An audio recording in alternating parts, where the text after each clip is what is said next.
Hello, folks. Welcome to this week's Bible study and current events. We're glad you're out there today watching us. And if you're getting this on DVD or sent to your home every month, we appreciate that too. And if you're watching live on live stream or Facebook and soon be on Twitter, I understand, that's way above my head. I can't explain it to you. Nonetheless, it's there. If you see anything you want to comment on, there's a phone number on the screen. You can call and talk to us and make comments, ask questions. And please feel free to do that. We're not here as an exclusive group. Not many of us here, believe me. So you feel free to just chime in, ask questions, make comments. We want to hear from you. We want your opinion. We want your input. We're going to start as always with current events. I'm going to do a little bit of current events. They're watching videos that Phil put together for us. But I want to start in Psalms 86, reading a few verses of Scripture, if you don't mind. To understand and to encourage us as we go through this battle we call life. And folks, it can be a battle, but I'm going to tell you what, the blessings we have, in my mind, far outweigh any troubles we have. The greatest blessing, of course, is knowing that we are His. And we are born again, washed by His blood, filled with His Spirit. That is a blessing. If nothing else, if the whole world fell apart, we all become covered with boils and diseases, knowing our soul was secure in Christ is worth everything. Is that not right? Amen. In Psalms 86, David wrote, "Bow down thine ear, O Lord, hear me, for I am poor and needy." How many of y'all can say that's true? Yep. "Preserve my soul, for I am holy." I like it. For I'm holy. Without holiness, no man shall see God.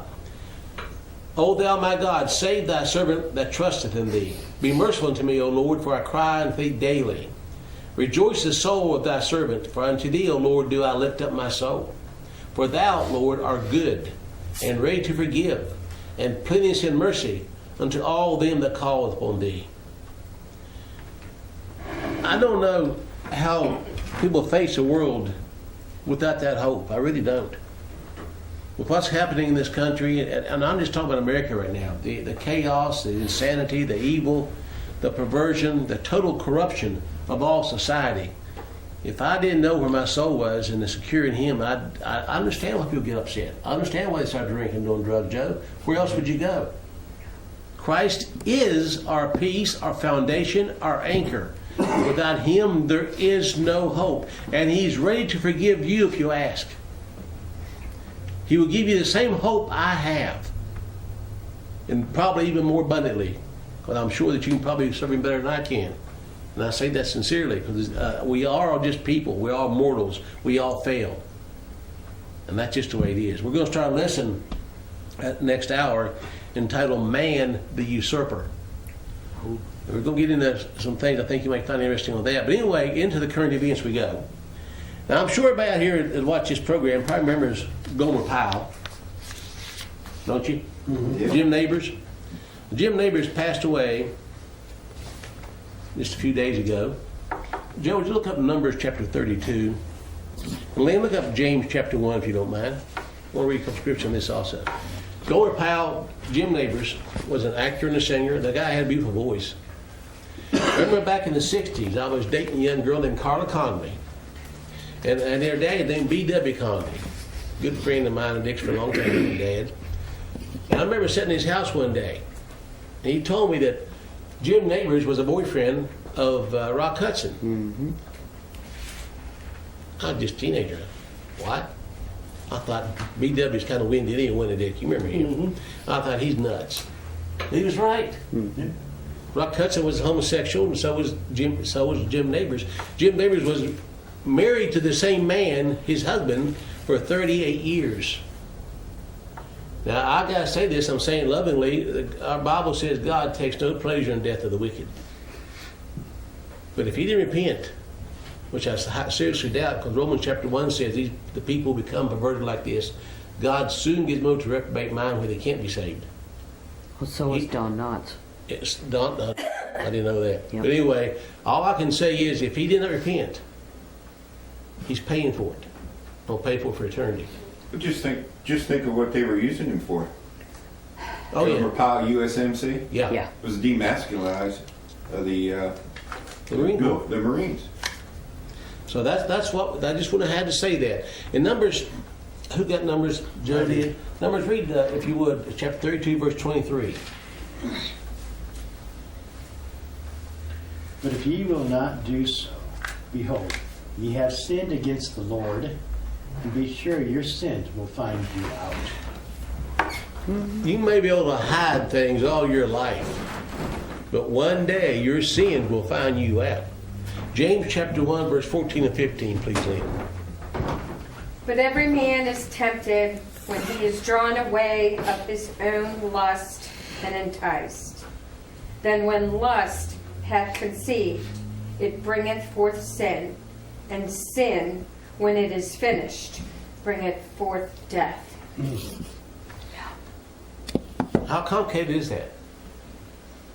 Your sins will find you out. And I'll tell you this, we've got to move on. I won't take more than an hour of time for this first session. But I want to tell you something, that after you come to Christ, if you sown seed in the past that was not good seed, you're going to reap it on this earth. Not eternity, on this earth. If you sow wild seed, you may go through that period of harvest where you got to pay for that. But sow good seed so that the future harvest will be pleasant. How many in here can honestly say they never sinned in their life before you got saved? Okay. They can't do that, can you? So we reap a lot of what we've sown. We have to. That's a law of God. But understand, the grace He gives us will get you through that if you'll trust Him. Don't let it make you bitter and blame Him. We did it to ourselves. By His grace, we can come to Him and be born again and renew that commitment to Him and our relationship with Him like He wants it to be, and blessed for eternity if we just trust Him. Amen. Now, y'all know about, of course, you've heard about the Bundys. They're supposed to be released from jail. Well, that's partially true. They were allowed to leave jail, but they're not free men. They have to show up every day for trial, and they're being monitored 24/7 by the feds. So the Bundys were put in jail. This time they were set free from the charges in Oregon. Now they were arrested for what they did in 2014 on the ranch, protecting their cattle from the land grabbers. And there's lots of long, convoluted story, but nonetheless, they did say they could go home in between trial dates.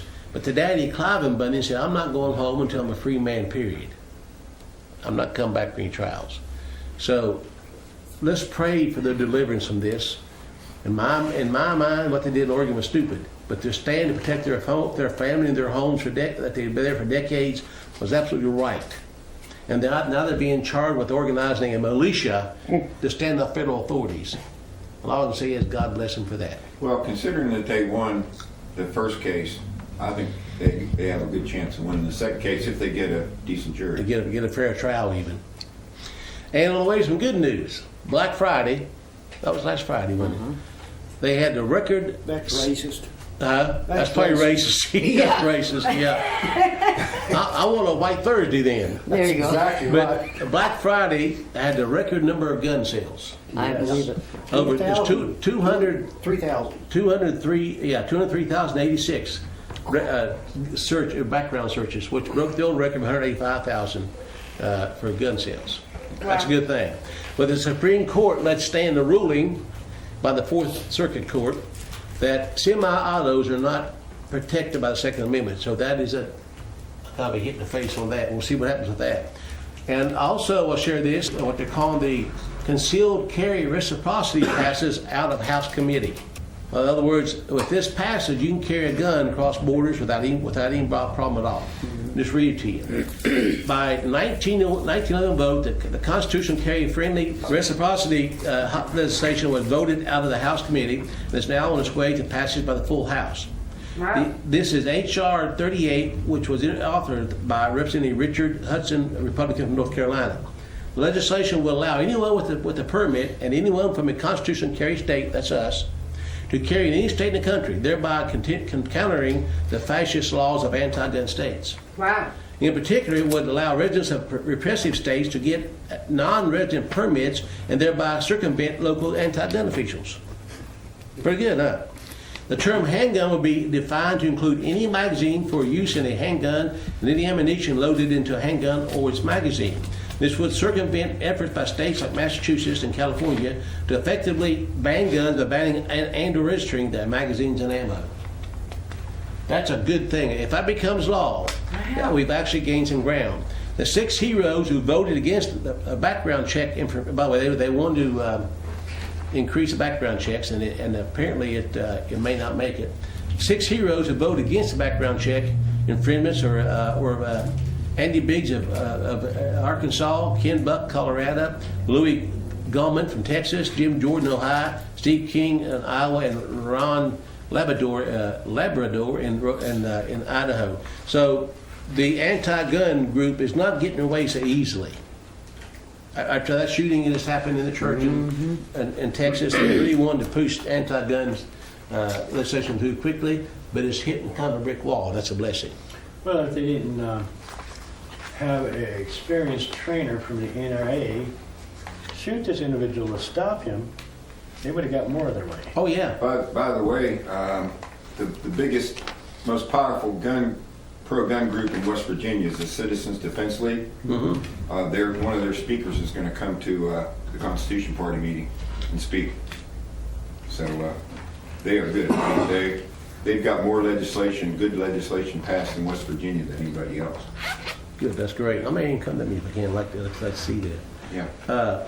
But the reciprocity bill that passed the committee, this is redundant. We already could do that 100 years ago.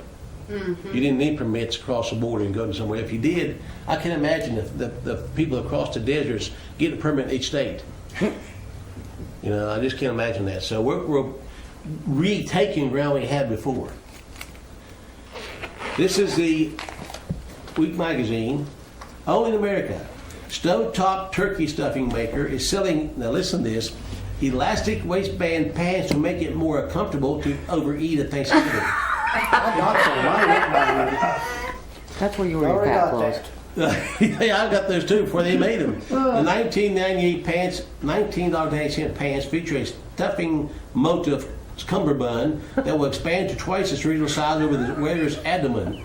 Those lucky enough to purchase the limited edition pants will be able to enjoy more of Thanksgiving in comfort and style, Stovetop said. Well, that's Well, better how than can eating you naked. stretch your stomach? Why'd you say? Wow. I said that's better than eating naked. Oh, I reckon so. Yeah. Oh, that's pretty comfortable too a bit. I don't know. Stick probably sticky. I watch people lose up the belts at the table. This article is the first page in next month's magazine. I thought was really good. When your face reveals everything. Here's an article that they actually rebuilt a dead man's face from DNA from his skeleton. They've been doing that all from DNA. DNA. Whoa. This is Apple's new iPhone X can be unlocked when its owner simply looks at it. I'm just reading bits and pieces of this article. Facial recognition is most common in China, where people can use it to pay for a coffee, visit tourist attractions, and even withdraw cash from ATMs. Several Chinese cities use face scanning cameras to shame jaywalkers by flashing their names and photographs on public display boards. What? Whoa. 1984? Several U.S. airlines are looking to replace boarding passes with face scanners. Department stores are, now, you remember Minority Report? Department stores are using facial recognition to monitor how customers react to certain product displays, and these developments are only the tip of the iceberg.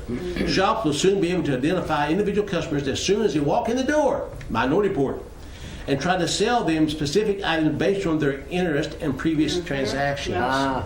Through various states and federal databases, the FBI now has access to photographs of half the U.S. adult population, according to a major 2017 report by the Georgetown Law Center on Privacy and Technology. 80% of these people don't have a criminal record. Their faces are on file solely because they have some form of state ID. I wonder what that would be. Such as a residence card or driver's license. Several police departments, including Los Angeles, have even started using body cams for real-time facial recognition. People, officers are talking to in the streets or during traffic stops. We had a video on that. Remember that? Yeah. And they looked at the face and got the ID right to us talking to them.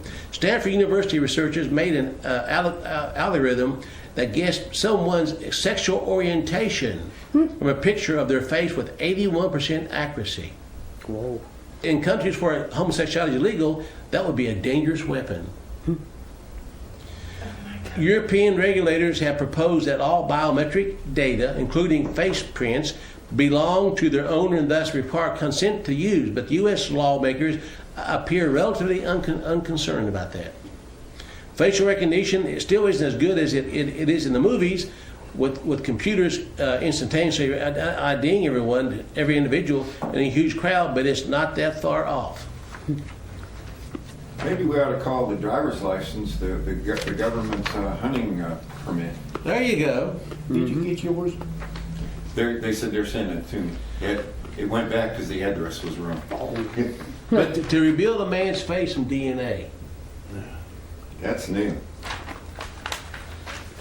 Americans don't pay enough taxes. Huh. This is in the Washington Post. That's what the government says. We're having the wrong debate about taxes, said Robert Samuelson. By the way, the tax bill did pass yesterday. The argument over the GOP's proposed tax bill has focused on two issues. Will lower taxes stimulate economic growth? And does it plain unfairly favor the wealthy and over the middle class? Interesting questions, to be sure, but mostly irrelevant to the nation's long-term well-being. The fact is, we simply cannot afford to reduce taxes. Or, to put it another way, Americans are under-taxed. They shouldn't be taxed. No, you're right, but in only 5 of the past 50 years have tax revenues covered federal spending.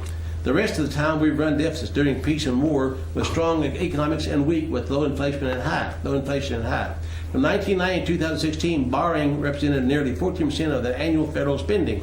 That's $1 of every item. And I don't go through all this, but they're not taxing us enough, they say. We got to tax us more Our because kings we're and behind. masters live awful good. Yeah, and it's Yeah, we interesting, take on is the enough federal taxes government as it makes is. more money when taxes are lower than when taxes are higher. Of course, because people spend more. By the way, Elkins, they're considering having a municipal 1% sales tax. So there's a big hullabaloo about that, and they're going to meet at the city council meeting. So I told them I'd get down and live stream it. But what they're saying, the local people in Elkins are saying, wait a minute, we're going to have to charge more. They're going to go to Walmart, which is just outside the city limits. Right. Yeah.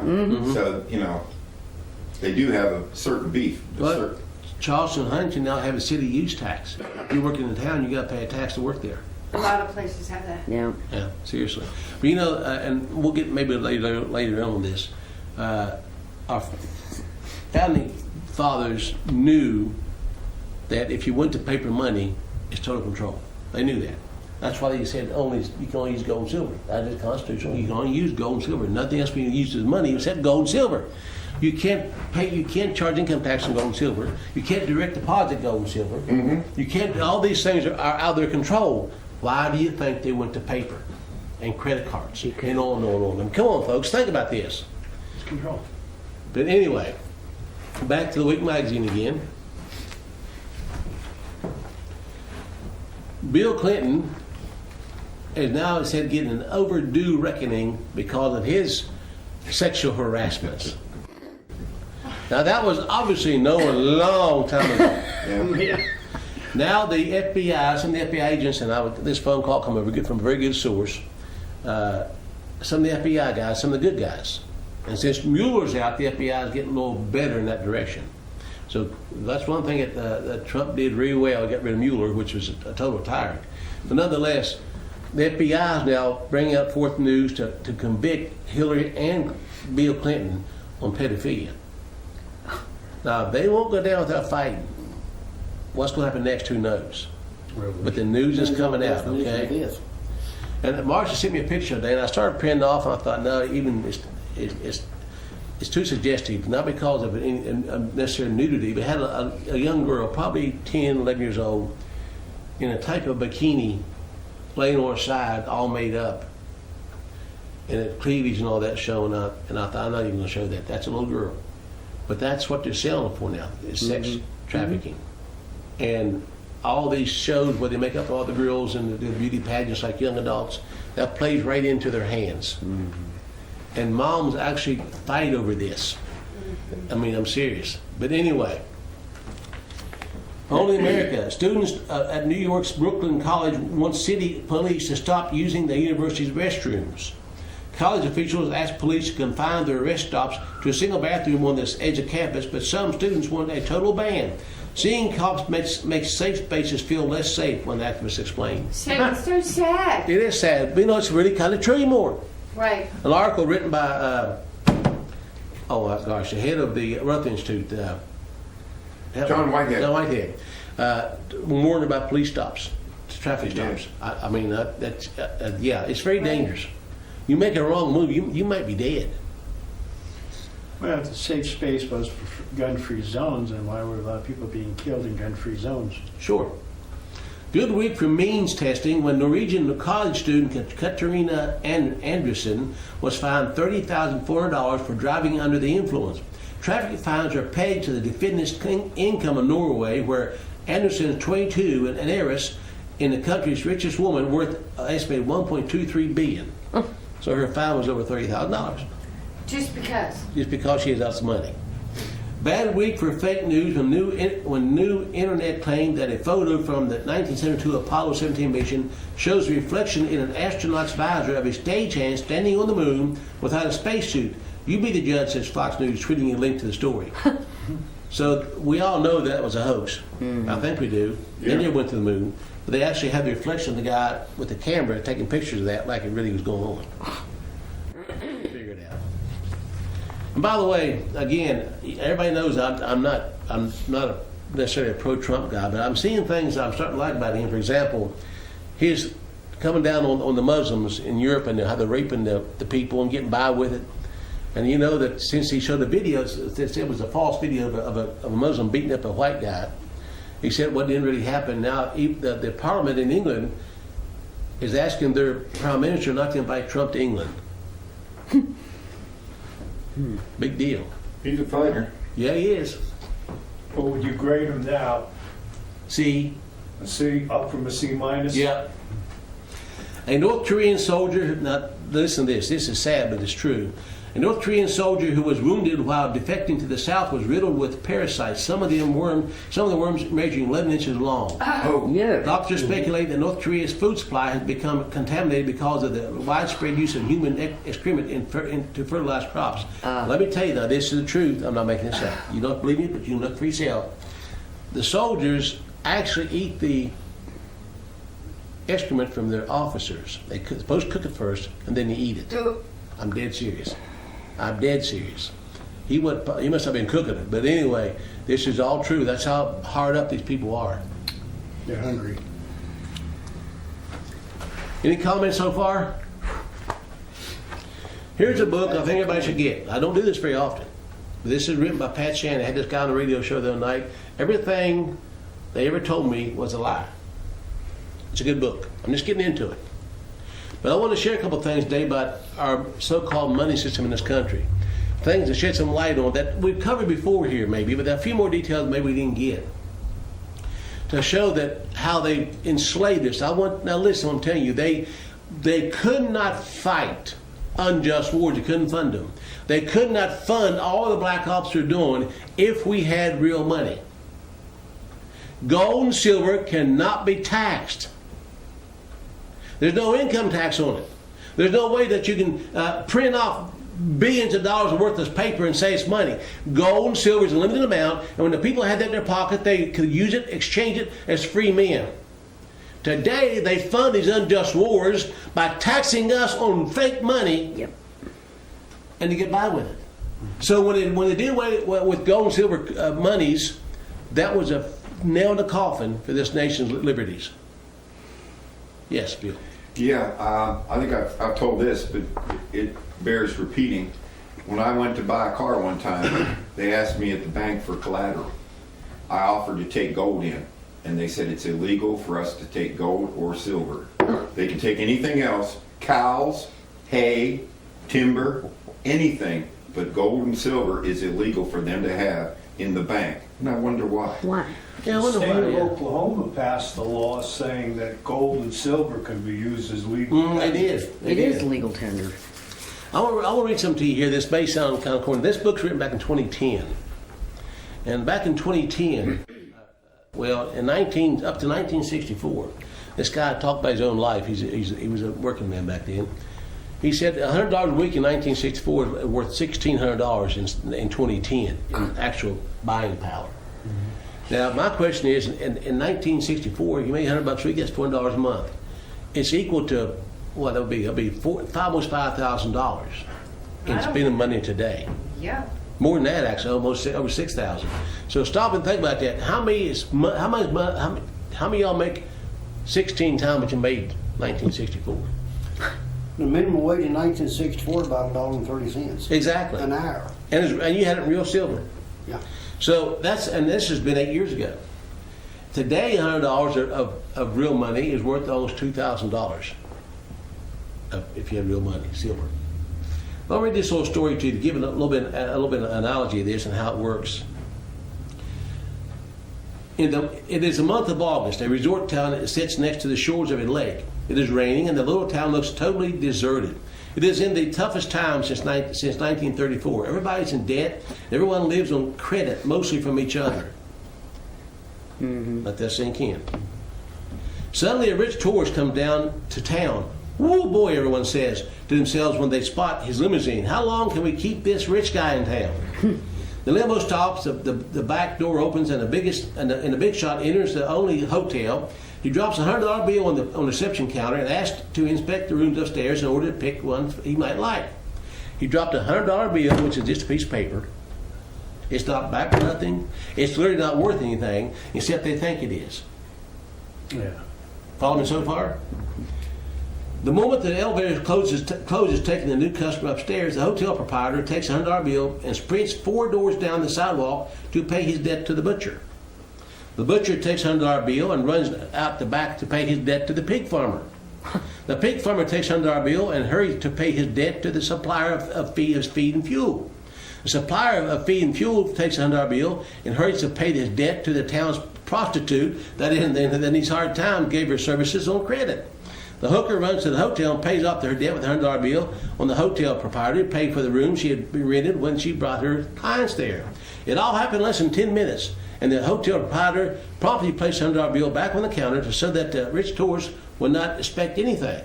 And it was just in time, too, because only a moment later, the rich tourist came down, inspecting the rooms, picked up his $100 bill, remarked that he did not like any of the rooms, and left town.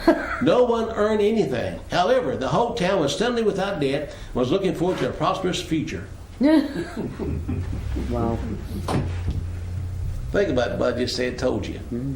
Nothing of value changed hands, and we're prosperous again. Everybody's happy. Sad, isn't it? It's a debt paying a debt paying a debt paying a debt. Exactly. Paying a debt and it never ends. You just keep paying a debt. Now listen to this little article. In every nation in the history of the world, has it not always ended up a war between ruling class and people? And isn't that always true? The king wants more and more, and the people have continually settled for less and less. In the 20th century America, the bureaucracy reserves the roles of master and servants by absconding with their wealth, lawful money, and suddenly becomes that ruling class. The currency the currency switch was one chimerical sleight of hand, but the installation of slug coins was another that was not so easy. Nevertheless, they pulled it off, climax in 1965, and here is how it was done. Now listen to this, folks. In late 1959, National Rejectors of St. Louis, Missouri, the manufacturer of 97% of the coin acceptance device in the United States, received an unnoticed visit from several agents of the U.S. Treasury Department and St. Louis branch of Federal Reserve Banks, officials flashing their badges and credentials. The company's top inventor designer was a brilliant New Yorker from Brooklyn by the name of Merrill Jenkins. That name sound familiar? Mm-hmm. The officers desired an interview with Mr. Jenkins regarding a subject that was normally kept under tight corporate security. What techniques the government agents posing to anti-counterfeiters, one more time. What techniques the government agents posing as anti-counterfeiting agents asked might be a counterfeiter used to devise state-of-the-art coin acceptance machines.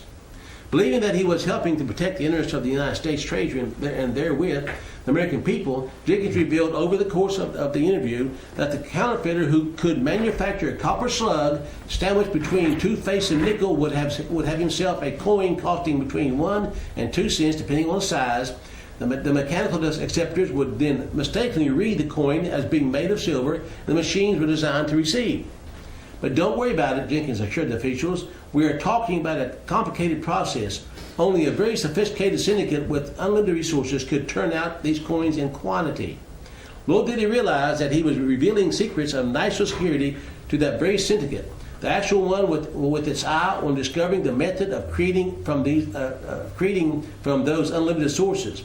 The counterfeiter the U.S. the Treasury was pretending to guard against, he later constantly told the audience for the rest of life, was the Treasury Department itself. This man unknowingly revealed how to make counterfeit coins to the U.S. Treasury Department, so they started minting those coins in 1965, counterfeit coins. And they worked in the machines like silver would. Up until that time, the machines only accepted silver coins. They could read it. With this new process, they could counterfeit them. Right? I mean, the guy went out and tried to warn the people. It was too late. When the Coinage Act in 1965 began turning those coins out in dime, quarter, and half dollar and dollar denominations, the middle-aged inventor was shocked. Merrill Jenkins felt his confidence had been betrayed. Eventually, he quit the firm and began exploring the historical relationship of governments to money, and he spent the rest of his life writing books and speaking publicly in an attempt to help ordinary mortals comprehend the gravity of the situation. Strange to him at the time, no major publishing house would touch his writings, and he had to self-publish each piece, and he could afford it. After his death in 1969, a handful of followers picked up his torch. At the time of Mr. Jenkins' death, America had endured more than a decade of infusion of fiat money. Both the coins and currency in circulation were irredeemable in gold and silver for the first time since the not worth the continental days in the 1780s. Predictably, the once great nation had plunged itself into the very kind of economic chaos the Constitution had been written to cure and prevent. Inflation began to creep like never before in our lifetimes, but the people swallowed all the economic propaganda without question. I remember when that happened in 1965. Mm-hmm. I remember asking my dad sometime later, why didn't y'all say something? And he said, we trust the government. Huh. Yeah.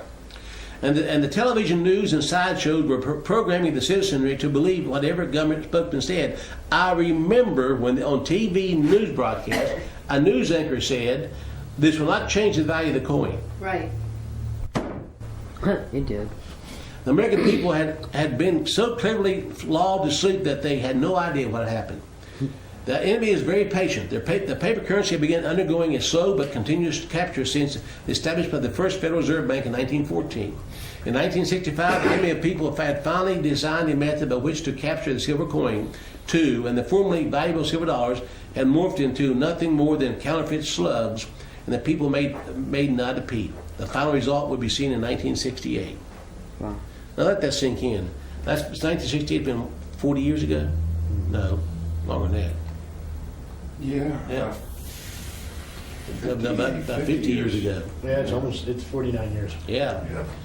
Now, I won't cover this article, I won't cover this one videos. In 1981, a rumor was circulated that President Kennedy had been assassinated by agents of the hidden money powers because he had signed Executive Order 1110 instructing the Treasury to print $4.3 billion in United States notes, paper bills without gold or silver backing, issued by the government instead of the Federal Reserve.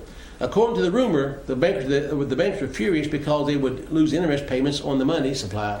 In actuality, the order was not for the United States notes, but to issue silver certificates against any silver bullion, silver or standard silver dollars in Treasury, not being held for redemption of any outstanding silver certificates. Now, we all believe that to be true, and I'm going to just share this with you. Others later said that the very first presidential act by Lyndon Johnson was a rescinding of that Kennedy order on Saturday morning, November 23, 1963. However, there is no existing record of such action in the law library. Considering the apparent devious removal of other documents, as well as the superstitious insertion of even more, the void of available data does not mean that the subterfuge did not take place, but we suspect it was another ungrounded rumor. Some researchers have attempted to obtain a copy of the Executive Order 11110 and have been told it does not exist. We have found it, but without any mention of the amount, 4.3 billion or the other figure. Was it deep sixth, as apparently was the original 13th Amendment? Can anyone produce a certified copy of either Kennedy order or the Johnson rescission? The one copy we have seen of the Kennedy order contained the rumored wording, the date, the amounts, etc., but no signature or seal. Except for these discrepancies, it appeared to have been copied from an original. However, We could not prove its authenticity with anything found in the law books. There we found only the executive order for the silver tickets with no specific amount mentioned. Longtime researcher and author G. Edward Griffith, y'all know who he is, offers a tasty piece of logic. From page 570 of his Creature from Jekyll Island, we find Kennedy had been a lifelong socialist and internationalist. He had attended the Fabian London School of Economics, became a political scientist who cooperated with the monetary scientists in the destruction of the American money supply, and as president enthusiastically participated in the transfer of American wealth to foreign nations. There's little reason to believe that he had suddenly seen the light, was preparing to reverse his lifelong beliefs and commitments. Griffin goes on to say, the persistent rumor regarding the banker's role in the JFK death was reinforced by several books circulated in conservative circles. He's right. Yours truly was one of those mistaken authors. And while I have for now satisfied myself to the contrary of certain long-term suspicions, it still bothers some of us that those Fed notes would have been released as soon as it was so soon for Kennedy's assassination. To assume that the machinations went into the motion on Friday afternoon, the designers, the engravers, the printers, and a whole new note was produced the following Monday or Tuesday is ludicrous. Was Kennedy part of the new money plot, or was he totally in the dark about the whole operation? A few things are certain. John F. Kennedy was killed on Friday and buried the following Monday, November 25th. The 1963 series of irredeemable and patently counterfeit Federal Reserve notes was released that week, and the news was buried in the back page of the nation's newspapers. So 2 days after he was killed, they printed the Federal Reserve notes. Took away, so it's kind of suspicious. Yeah. And now I'll say this, I'll shut on this, what's up on this. If you read the law against counterfeiting, it says that you cannot counterfeit, and I'll find this. They don't say that the feds are not printing counterfeit money. You cannot print it's illegal to counterfeit money. Yeah. Counterfeit money. Seriously, I mean, you can make the same thing, but and they'll say they're saying right up plain view that their money's counterfeit, but it's against the law for you to counterfeit it using the same thing. So, folks, we've been really duped into a lot of things, and to know that taking away the financial system and understand the scriptures of God said, "I'll curse him by use unjust weights and measures." We've lost about everything we ever thought was sacred in this country because we no longer have real money. We're all debtors, we're debtors. And all you do is pass debt around every time you pay a bill with a paper of $1, or you pay with a check or a credit card. You're just passing debt. Just like the guys in this little town did. $100 bill passed around, come back to the same place. Nothing changed, except everybody felt better. Now that's how it works. And all this evil, as far as corruption and money powers, is taken over because we lost that in 1913, the Federal Reserve Act. Right. And we're going to watch a few videos and come back and do start another teaching entitled Man the Usurper, so don't go away.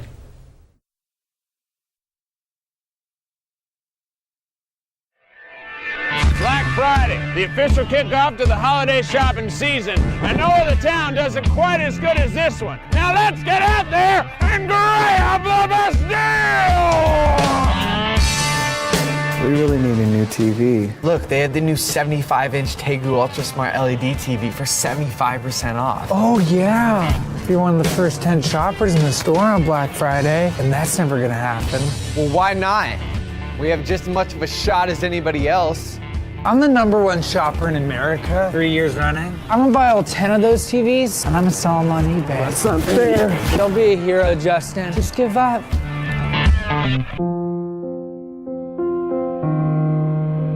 Ever since I was a little boy, I knew I was good at one thing: getting things on sale. Look, I know your dad died trying to get a Discman for 65% off in '94. And was it worth it? Was it? You are not your father! I think it's time for you to finally come out of the shadows. This is what I have to do. You're Oz Meredith. You got the Blu-ray player for 97% off back in 2012. That was a long time ago. I shop online now. We need you. I need you. We start tomorrow. need to be in tip-top shape. Come on, you turkeys. This ain't Cyber Monday. This is the main show. You need to carry the box together. How bad do you want it? Maybe you just ought to try Craigslist. Give me a light bulb. Now VHS. No, again. Now you're cooking. It's about finesse. You trample the mannequin, you trample the shopper. And we don't trample people. Woo! You don't need to elbow, focus, breathe, and be great together. Zach, where are you going? Mom wants to know if you're coming home for Thanksgiving dinner tomorrow. I've got bigger plans. Ryan, what happened to you? Life. Life happened to me. You were never built for the really big sales, Justin. All dreams and no fight. This is Justin. This is Black Friday. When you were born, I promised your father that if anything ever happened to him, do you get it? I'd take care of you.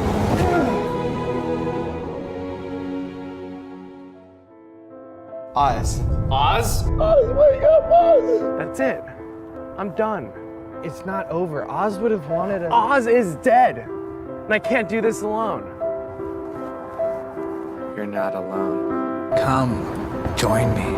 I would rather play Call of Duty on a 32-inch standard definition television with several broken pixels.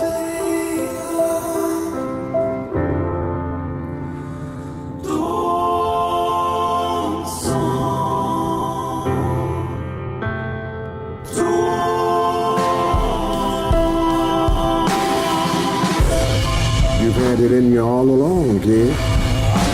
Your dad would be proud. This is about teamwork. This is about the man beside you. You will never be better than when you are busting doors with your brother. Remember that. Find somebody you can trust. You can't put a price on that. Can't discount that. There's no coupon for friendship, son. That's not for sale. So get in there and take what's yours. Greatness, friendship, and the 75-inch Tigo Ultra TV.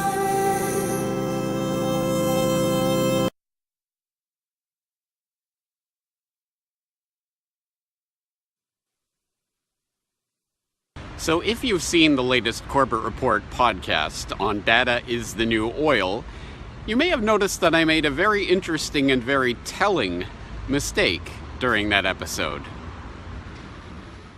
And that was the conference where, amongst other things, they were announcing, oh, we have a new citizen of Saudi Arabia. Yes, Sophia, the robot. In fact, the very robot that just last year announced it was going to destroy humans is now a citizen of Saudi Arabia. Well, isn't that cute? Now, I guess she leapfrogs over women in the Saudi Arabian pecking order and becomes a full-fledged citizen. I guess she leapfrogs over women. I guess she leapfrogs.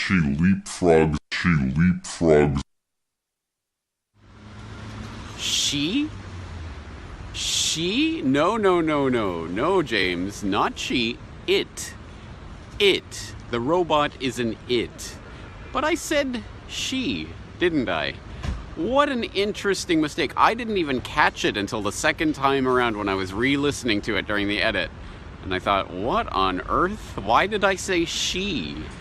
Insidious, isn't it? It's almost like we are being prepared to accept these devices as people. Oh, we are. Of course, that's what the indoctrination and the propaganda is about. That's why they're being given citizenship and all these other ploys. It is a giant PR campaign for our transhumanist future. Yes, and it's so insidious that it even works on people like myself who are fully conscious of this and actively thinking about it.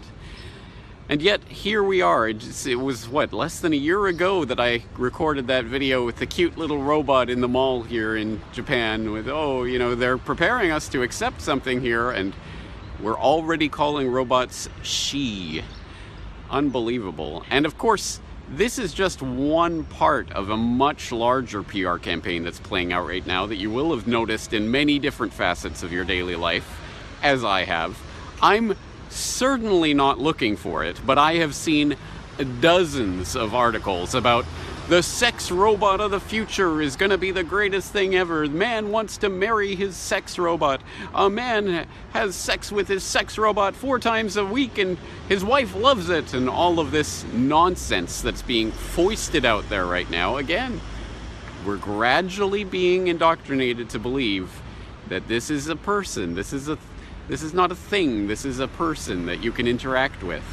And how insidious is that in this era where the battle between the sexes is being amplified to a degree never before felt in human history? You have movements like men going their own way arising as a result of this. You even have statistical things that we can point to, like the fact that the number of women who have never had children has doubled in 1 generation. That is not just a random circumstance. That is a result of a coordinated social propaganda campaign, and the solution to that is already going to be here. It's already waiting in the wings. Why do you need to put up with women when you can have a sex robot?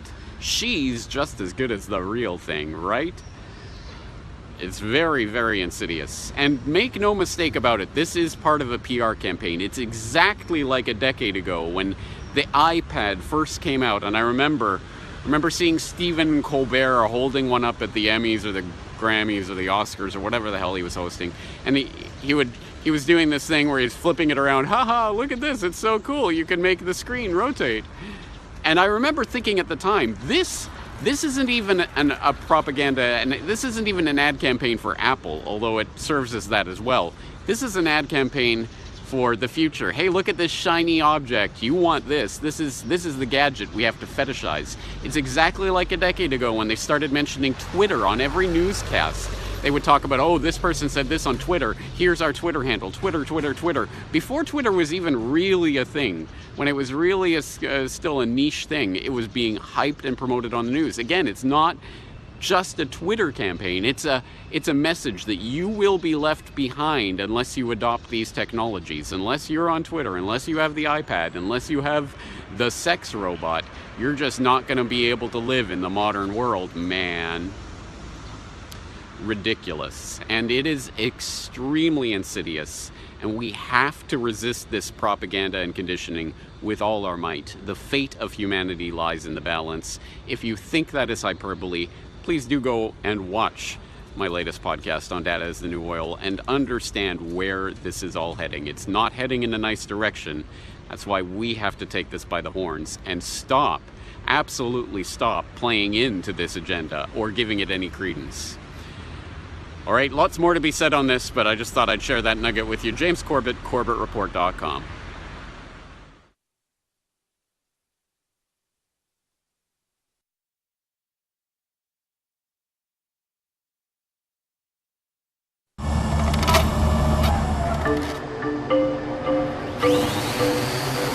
Hovering among the trees at peak foliage in this Massachusetts town is an unfamiliar object, a high-powered commercial drone. So what you're seeing here is our park system.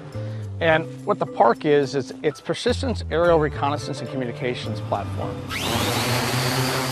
These drones aren't moving much. In fact, if you look closely, you'll see that they're tethered to the ground. That's because they're designed for surveillance and communication. And the tether allows us to do a couple of things. It allows us to keep the bird in the air indefinitely. It's powering the system.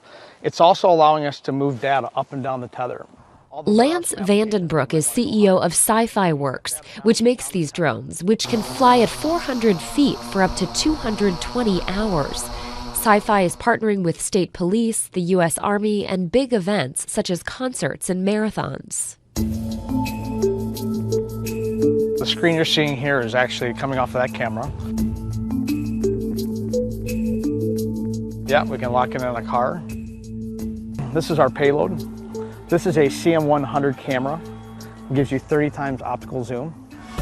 The Danvers, Massachusetts-based Sci-Fi is the latest startup by Helen Grainer. From a technology point of view, we're rolling right along, or flying right along.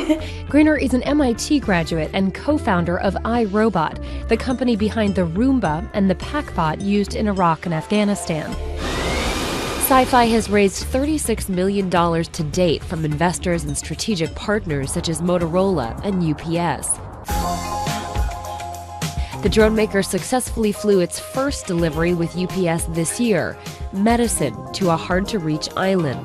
I think initially, going to inaccessible areas, emergency relief, rural areas, that's the right place to start. But no, I do envision drones bringing you your Starbucks coffee in the morning, or bringing you your pizza at night.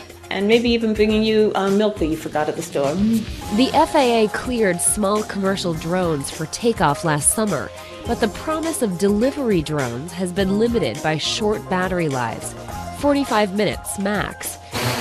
Tethered drones present a new set of challenges, but for Sci-Fi, it's a bigger picture play.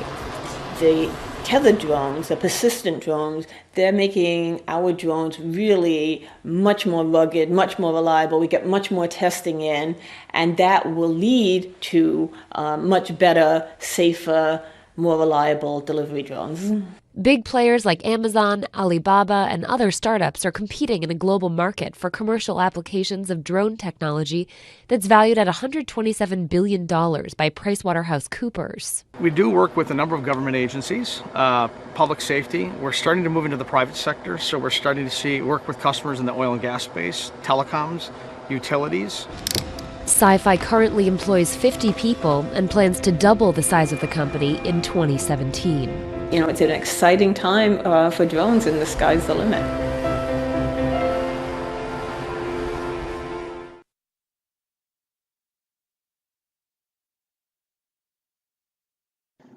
Hey, what's up, YouTube? It's Richie from Boston, and I was watching these videos by TrueStream Media, and they're talking about Aaron Alexis, the Navy Yard shooter, the guy that had the shotgun that killed 12 people at the Navy Yard. And a lot of channels called this out as a hoax, a false flag, something along those lines. But the more I revisit this paperwork from the Washington Post, he carved on his shotgun, "Better off this way," and "my ELF weapon." And the Washington Post also explained to people that the ELF generally stands for extremely low frequency and can refer to weather or communication efforts, amongst other things. They're straight up putting it right out there.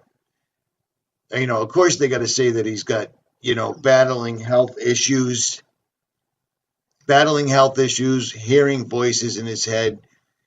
And this is the part that caught my attention. They said that they were sending vibrations into his body, preventing him from falling asleep.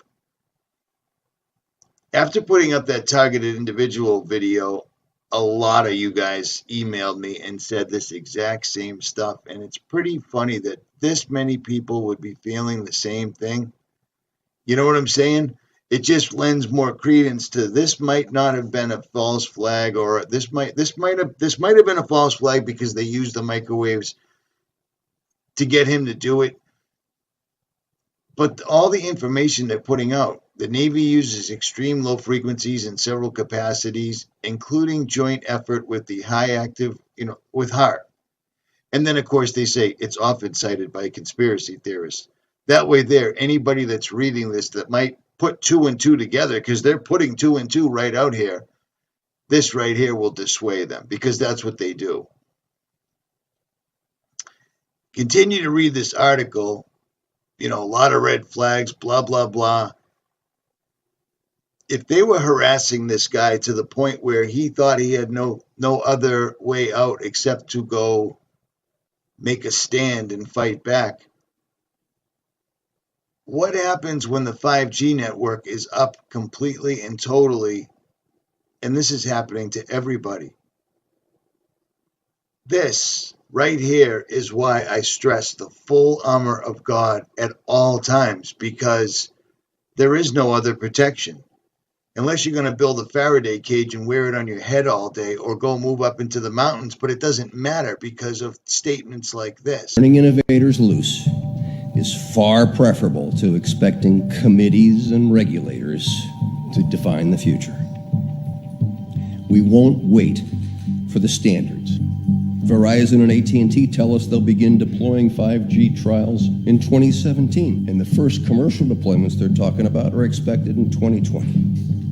And we're not done. If something can be connected, it will be connected. Hundreds of billions of microchips connected in products from pill bottles to plant waterers. We must reject the notion that the 5G future will be the sole provenance of urban areas. The 5G revolution will touch all corners of our country. All corners of our country. All corners of our country. These people aren't messing around, and there's a reason for it.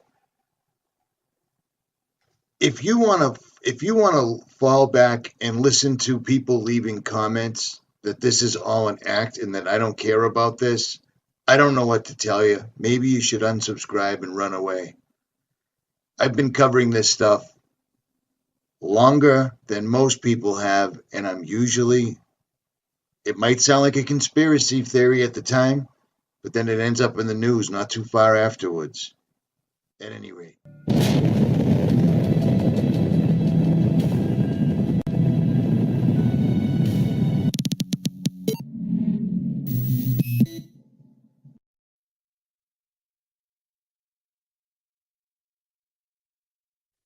Picture a bus. A big silver bus. Like a bus, the changing climate can speed up, slow down, overheat, or, if things go very wrong, crash. So, here's the bus headed downhill toward the edge of a cliff. That cliff, it's climate catastrophe. Decisions made today could, decades down the road, either avert an accident or drive the bus right over that cliff. Political leaders are behind the wheel. What are they to do? They could tap the brakes and safely round the bend. The brakes in this scenario are carbon pricing plans that try to slow emissions with either a tax or market-driven policy.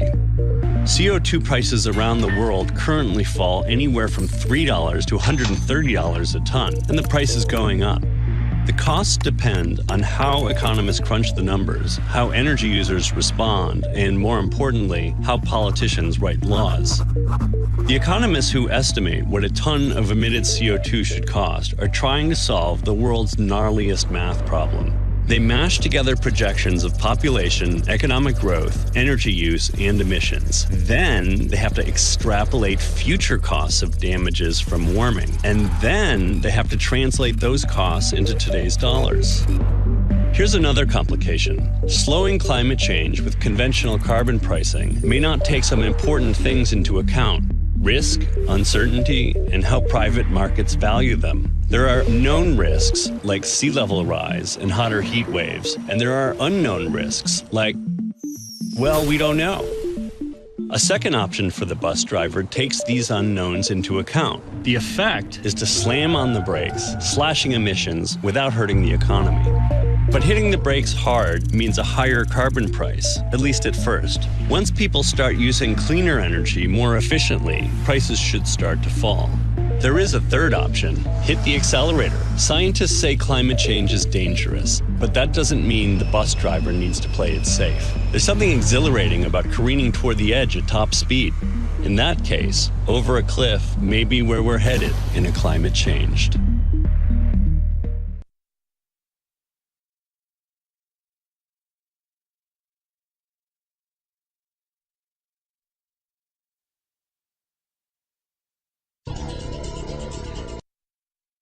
These are the documents which are being presented today to the grand jury that's meeting right now at this moment.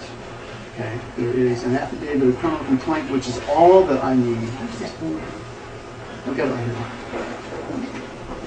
here. It's the only requirement that I have to meet. And then The second document is a citizen's arrest warrant. Mr. Petway's named in this document. So we're here today to conduct a citizen's arrest. You are under arrest. You're under citizen's arrest. I'm charging you, Mr. Petway, with treason. You're going to have to leave the room, sir. Please. I'm charging Please you leave the with room. treason. Please leave the room, sir. I'm charging you with official oppression. Mr. Fitzpatrick, please leave the room. Official Please leave the misconduct. room. You are under arrest. Please leave the room. I'm placing you under arrest, Mr. Petway. You are under citizen's arrest. I am placing you under arrest, asked you to Mr. leave the Petway. room, You must sir. now come with me. I've asked you to leave the room. Officers, will you escort this gentleman out of the room? Mr. Petway is under citizen's arrest. America, we have a problem.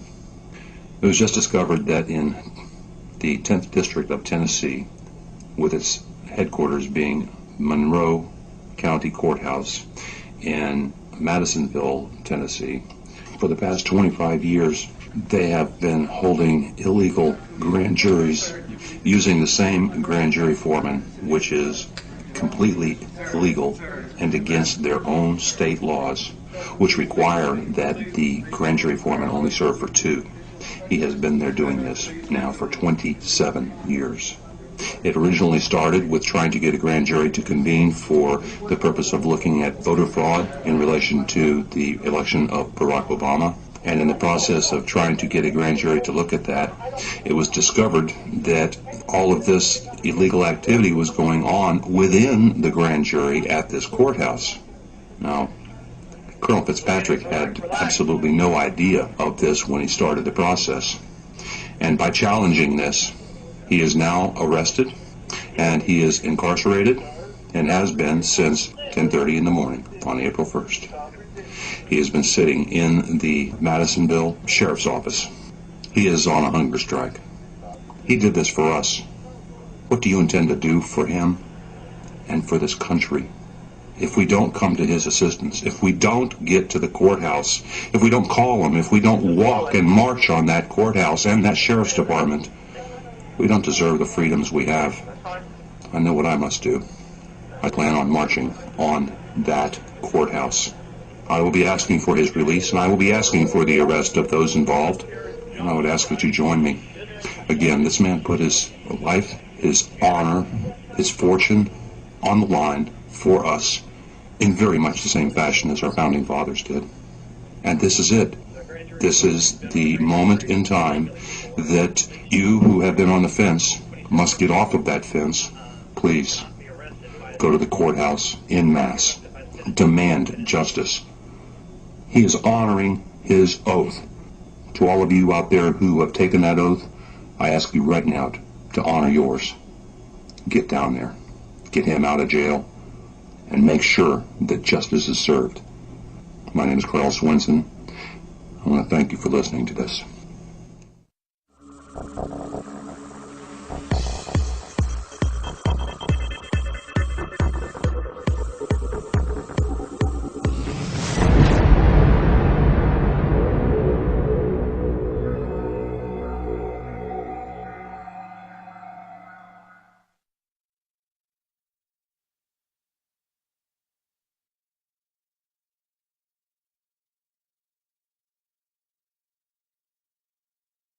Amy, it says you are trained in technology. That's very good.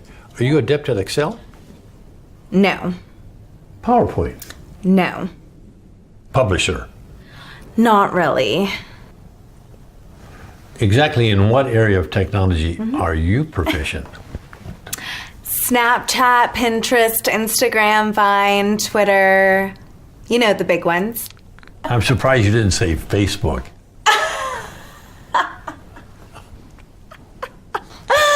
That's for old people, like my parents. That's funny. Well, Amy, when you're working for me, you have to have those kind of research skills because I'll send you things for you to comb through and get the answers and send them to me. So for that, you got to be really good at technology. For stuff like that, no problem. I'll just ask Siri. You'll just ask Siri? You know, Siri, tell me this, Siri, find me that. We're all good at getting you the answers. Tell Siri, I want you ready to go at 8 sharp each and every morning. I don't understand What don't you understand? what you just said. You don't understand. Be ready to go? No. You said 8, right? Yes. 8, like, in the morning 8? Yes, in the morning. Yeah. That kind of doesn't work for me. Who gets up at 8? I do. I Skype with my French boyfriend in Paris until like 3 in the morning. I don't even get to Starbucks until like 10, where I order my grande chai tea latte, 3 pumps, skim milk, light water, 2% foam, extra hot, but not too hot. So if it's okay, I work best in the morning at 10:45.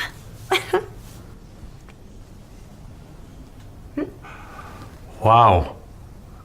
Amy, I don't think we're going to be a good fit. Why are you so negative? I can sense your hostilities, and right now I am not feeling very safe. I've been here for over 5 minutes, and the only nice thing you have said to me was nice resume, which I typed all night for this meeting with you. You've given me no guidance, no validation, no encouragement, no supervision.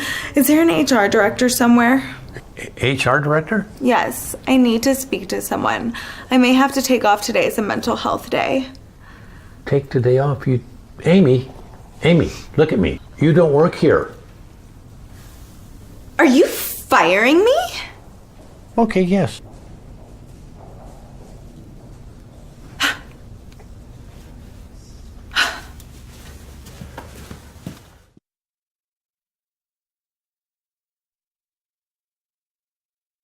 Well, joining me now, Paul Sperry, New York Post columnist, author of The Great American Bank Robbery, and he is writing on what is the resistance, the shadow government being formed by Barack Obama. Outstanding reporting. I wonder to what degree the national liberal media will even pay an ounce of attention. Will they have the courage, the principle, to report on the things that you and I are talking about here tonight?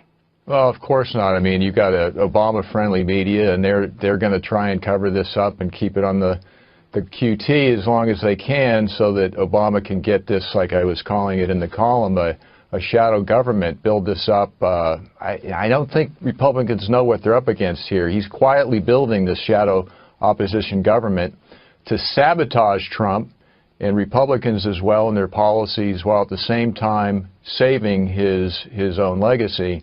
And he's doing all this through a radical Alinsky group that he founded called Organizing for Action, OFA. Right.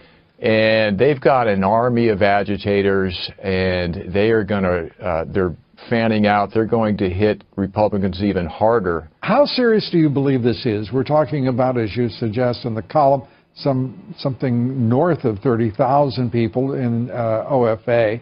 Well, they took it out of the Obama campaign in 2012. It was part of that campaign, and they turned it into a 501c4 so they don't have to show their donors.